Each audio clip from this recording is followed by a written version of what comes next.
What if everything you've been told about money since childhood is incomplete? Not entirely wrong, but just enough to keep you stuck financially. Because think about it, we're taught to study hard, get a stable job, earn a salary, and then spend our lives chasing security. But one thing that no one really teaches us is how money actually works. Because we all know that when we earn more, our stress also increases. When we get a raise, then our expenses grow even faster. And deep down, we feel like we're always running but not moving forward. That's exactly what Rich Dad, Poor Dad challenges. Because it doesn't just talk about money, it changes the way you think about money. And that's what this book is really teaching us. So, let's start. Chapter 1. The rich don't work for money. Most people spend their entire lives working for money. But the rich, they flip the equation. They make money work for them. Now pause and think about this one thing. That if you stop working today, your income probably stops too. That means you don't really have control over your financial life. You're dependent on your next paycheck. But the rich focus on building systems like businesses, investments, and assets. Things that generate income even when they're not working. And that's what this is teaching us. That freedom doesn't come from working harder. It comes from working smarter. And honestly, you can get even deeper insights into this mindset when you actually read this book slowly and reflect on it. Chapter 2. It's not about how much you earn. It's about what you keep. Here's a truth most people ignore. High income doesn't mean wealth. Financial discipline does. Like if someone earns rupees 2 lakh per month but spends almost all of it on lifestyle, EMIs and status, and another person earns rupees 50,000 a month but saves, invests and controls expenses. After a few years, the second person might be in a much stronger position because wealth is not built on income alone. It's built on habits that we create. And that's what this chapter is trying to make us realize. That money is not the problem. Our behavior with money is. And the more you reflect on your own habits, the more powerful this lesson becomes. Chapter 3. Assets versus liabilities. The big shift. This is where everything starts to change. A simple idea, but life-changing. Assets put money in your pocket. Liabilities take money out of your pocket. Sounds simple, right? But most people live their entire lives without truly understanding this. Because buying a car on EMI feels like a success, but every month it takes money from you. Maintenance, fuel, insurance, it's a liability. On the other hand, if you're investing in something that generates income, like a business or a rental, that's an asset. It pays you. And that's what this is teaching us. Stop chasing things that look rich. Start building things that make you rich. And trust me, when you read the book yourself, this concept hits even harder. Chapter 4. The Rat Race and Why Most People Never Escape. Let's talk about the cycle most people are trapped in.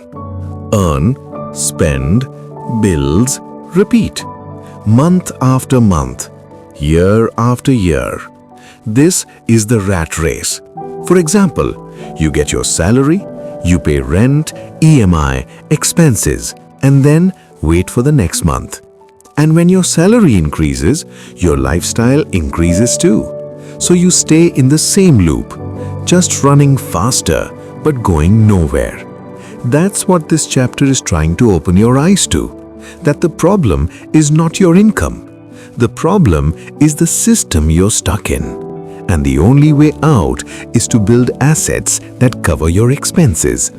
Because once your income doesn't depend on your time, that's when real freedom begins. Chapter 5. Mindset, the real difference. Money is not just about numbers. It's about thinking. For example, when faced with an opportunity, one person says, "I can't afford this."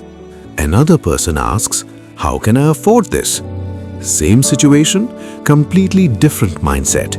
And that one question can change your entire direction because it forces your brain to think in solutions. that your financial life is a reflection of your mental patterns. And if you don't change how you think, nothing else will change. Chapter 6. Work to learn, not just to earn. This is something most people realize too late.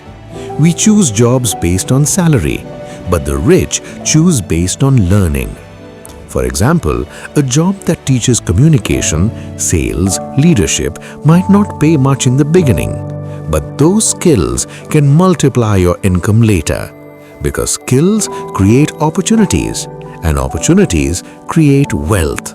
That's what this is teaching us, that don't just chase money, chase growth, and money will follow. Chapter 7. Fear, the biggest obstacle. Let's be honest, most people don't take action not because they don't understand, but because they are afraid.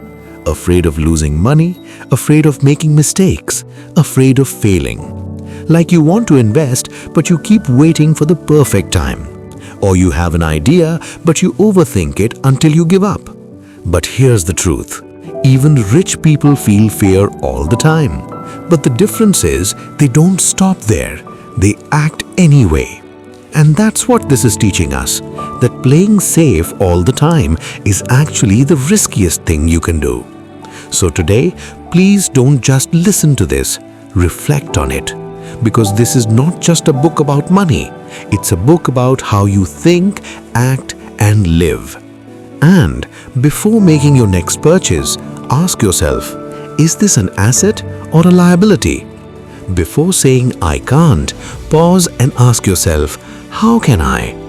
Because small shifts like this create massive change over time.